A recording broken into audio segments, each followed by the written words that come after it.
With an arrow pointed at his head, Logan is greeted by Hawkeye. He recognizes her as the other Hawkeye, the one he doesn't know. She says her name is Kate Bishop, and that Clint Barton is away on a mission. He explains to her that he is from a future, which, surprisingly, Kate easily accepts. She's used to this sort of thing by now. So he tells her everything, about what happens to the heroes, about his kill list, and even that she's eventually going to die. He also tells her that Clint lives, but he will be blinded by a villain named Avalanche. Logan moves to leave, thanking her for her hospitality, but as he gets up, he passes out. Logan remembers a day he spent with his family, visiting a beach in the wasteland. He and his children were having fun in the water, when his daughter Jade cried out, saying she saw a monster in the ocean. So Logan dived into the deep in order to investigate, and found bones. The remains of those who died from the Battle of Atlantis. He knew it took place somewhere around here, and comments that he should have known better. Logan apologizes to his daughter, but reassures her that they are all dead. He promises her that nothing is ever going to hurt her, no matter what. Logan wakes up 33 hours later, commenting that his healing factor isn't what it used to be. Kate makes coffee for him, and after drinking it, Wolverine is feeling much better. While Logan was passed out, Kate had been investigating Logan's kill list.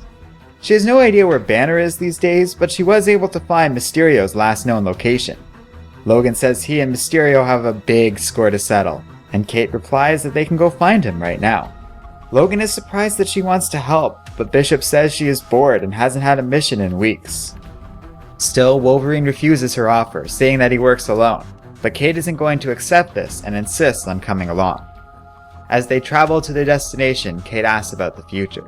She asks if he knows who the female Thor is, as this has been bugging her for some time, but this just confuses Logan. He has no memory of a female Thor, but he brushes off this lapse in knowledge. Costumes are always changing, and Logan must have missed it this first time around. But Kate suddenly has some doubts about all of this. The female Thor has been around for several weeks now, and this is unlikely a thing Logan might have forgotten. And though Avalanche is supposed to blind Clint in the future, that villain is already dead. Again, Logan dismisses all of this. Like he said, he might have just not noticed Thor changing, and it could have been a different person calling himself Avalanche. But Kate is still worried and wants to take some time to figure things out. Logan isn't interested in this. He's had nothing but time. The heroes find two men playing some cards. Logan leaps into action, demanding to know where Mysterio is. Though they claim ignorance, Logan charges one of the men, cutting his arm clean off. Kate orders Logan to calm down, pointing out this is crazy and observing that these people clearly don't know anything about Mysterio. She threatens to take him down if Logan doesn't calm down, but Wolverine cuts her bow in half. Outraged, Kate punches Logan in the face before he pins her against the wall, claws out. Logan claims he's trying to save everyone, but Kate is not impressed. She says they're all still alive. They can help him now. He's not alone anymore. Logan ruefully states he'll always be alone and leaves. In a dark alleyway, he smells something familiar. Logan is knocked over by the lid of a trash can, which his attacker catches in midair. He then hears a voice. "You need to stand down, soldier. That's an order."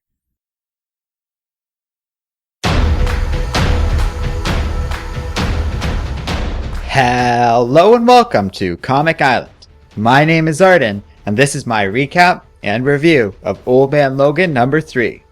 Well, here we are with another interesting comic from Old Man Logan. If you've been following things, I've been really digging this new iteration of the series ever since the Secret Wars tie-in. The comics are similar, but the all-new, all-different Logan really seems to be bringing something special to the table.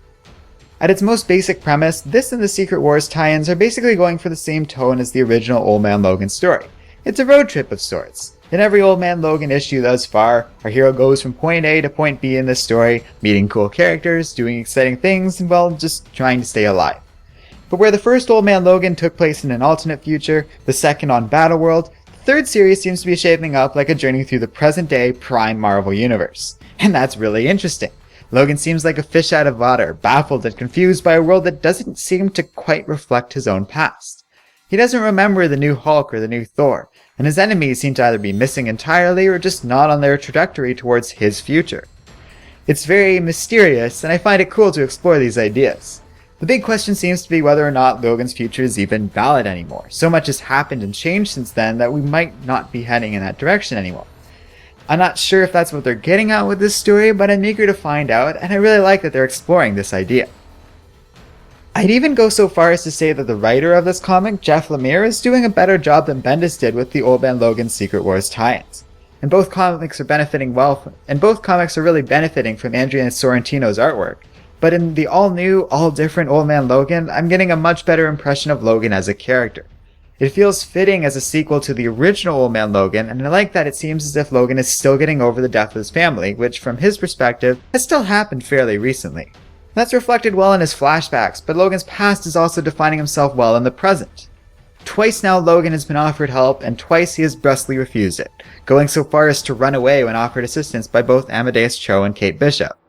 Meanwhile, when confronted with the opportunity to catch Mysterio this issue, the man who long ago tricked Logan into murdering the X-Men, Logan went nuts. He chopped that guy's arm off and would have done way worse if Bishop wasn't there to stop him. The connective tissue to the past is really informing Logan's character, and I think Lemire is doing a better job at tying this series to Logan's own history than Bendis did with the Secret Wars tie-in. So I'd find myself engrossed in Logan's character more and eager to see what happens next.